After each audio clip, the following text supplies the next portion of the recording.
I'm a survivor. I survived the brokenness of losing a loved one. I was at the end of my ropes until I did these three things. Hello, my name is Dr. Margaret Fournier, and in this presentation, I'll be sharing with you some things that you can do to be a survivor from the brokenness of losing a loved one. How many of you lost a loved one last year? How many of you lost a loved one from COVID-19? And how many of you know someone who died from COVID-19? You see, COVID-19 has claimed over 600,000 lives. These aren't numbers. These are human beings with names and families, and these families are suffering in silence. It didn't have to be this way, and it shouldn't be this way.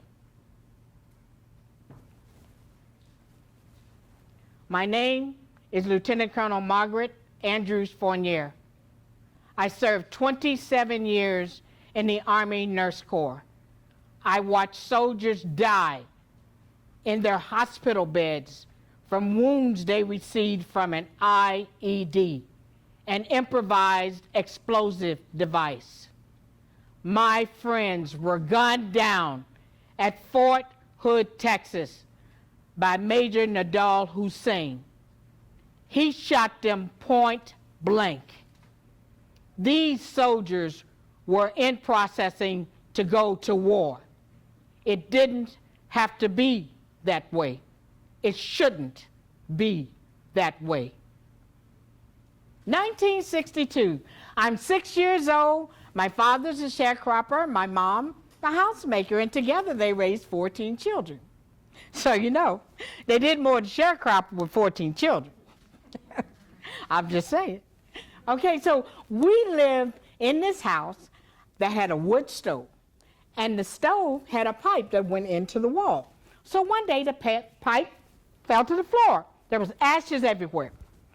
My father was there. He cleaned up all the ashes. We were safe. Or so I thought. My brother Randy, 3 months old and asleep in his bed. So one day, my sisters, my mom, and I, we go out to the hen house to get eggs. Y'all know what a hen house is. It's where you have chickens and roosters, and they'll peck you if you mess with their eggs. So on this particular day, we go out to the hen house to get eggs, and we don't get pecked. But as we turn to go back into the house, we see that the house is on fire. There's smoke everywhere. And my mom screams out, "My baby, my baby." And then she rushes in to try to save him. But she collapsed from smoke inhalation. I pull her to safety and run as fast as I can to get help.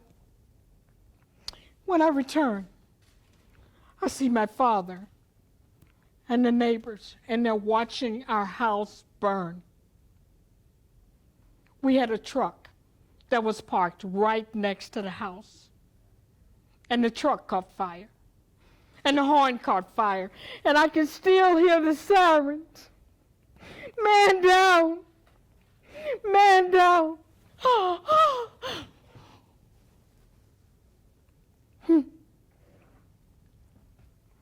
2016. My sister calls me and tells me she has cancer. It's a sarcoma, and it's on the left arm. She sends me a picture of the biopsy. And y'all, the hand is barely attached to the bone. I see blood, and I see ligament, and I scream in horror. My sisters and I, we fly out from different locations to visit my sister in the hospital. We walk into her room one by one. She screams so loud that the doctors and the nurses, they rush in to see what's the problem. But they see we're hugging her. And then in my horror, I noticed They've already amputated the arm all the way up to the elbow. But I keep my composure.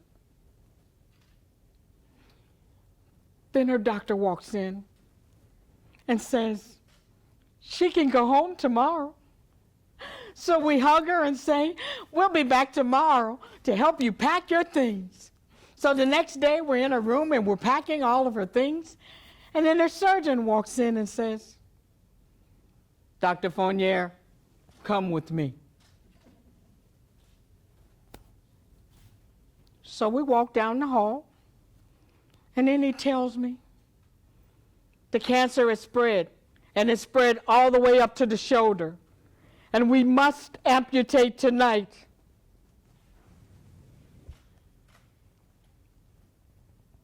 So we turn, and we walk back in silence.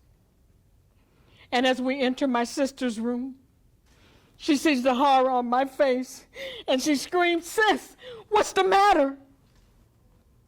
And the doctor tells her the bad news. And she screams, and we all scream. But we tell her, don't you worry. We'll be back tonight before you go to surgery.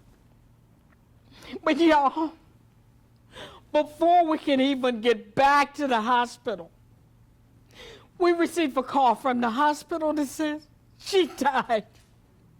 She died from complications of the surgery. So I fall on my knees and I scream to God, where are you? Where are you?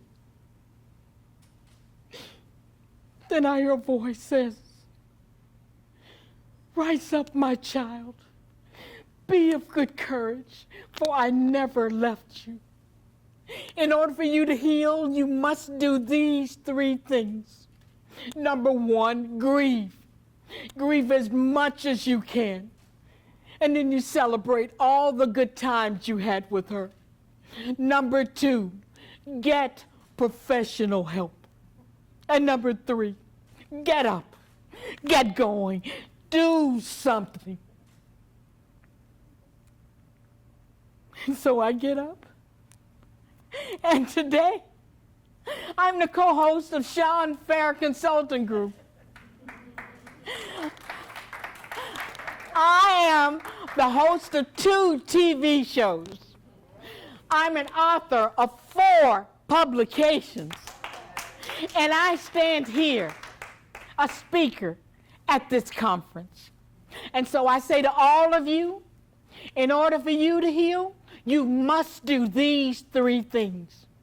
Grieve, get professional help, and get up, get going, do something. For you too can be a survivor from the brokenness of losing a loved one. Man down? Not this time. And you can find me on any channel because I am the Colonel.